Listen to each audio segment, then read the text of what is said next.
Um, Thank you for listening to this fun story. I have one more thing to add. It is a history page. So let's think about the history of this special book. It is called History of the Negro Motorist Green Book. Decades after the Emancipation Proclamation and the 13th Amendment ended slavery, African Americans continued to suffer unequal treatment, especially in the South, where Jim Crow laws discriminated against blacks in nearly every aspect of public life, including travel. Although the roads and highways were free for all to use, doing so was not easy for blacks. Most hotels and restaurants would not serve African Americans, driving overnight often meant sleeping in cars and packing food to eat during the journey. Many gas stations would not sell gas to black drivers, so they had to carry gas cans and always be on the lookout for the few stations that would welcome their business. Even then, they might not be allowed to use a public restroom. We've had a couple pictures here. We can see a daddy and his two children, and this sign says colored. That meant that window was the one this family had to use. In 1936, an African American living in New York City named Victor Green wrote a book to help black travelers.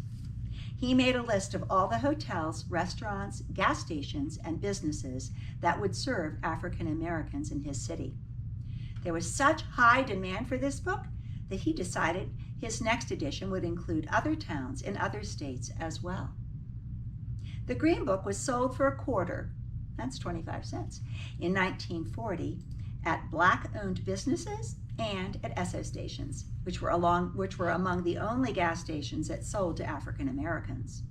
Esso was owned by the Standard Oil Company, which eventually provided funding and offices for Victor Green. The Green Book quickly became very popular and helped many businessmen on the road, as well as their families who needed and wanted to travel by car. By 1949, the price of the Green Book had grown along with its size. It cost 75 cents and was 80 pages. It covered all the United States, Bermuda, Mexico, and Canada. And this is that 80-page, 75-cent version was the size that Ruth's dad bought. In the 1950s and early 1960s, civil rights leaders like Martin Luther King Jr. brought the national and international recognition to injustices suffered by African Americans. Jim Crow's days were numbered. On July 2, 1964, President Lyndon Johnson signed the Civil Rights Bill into law.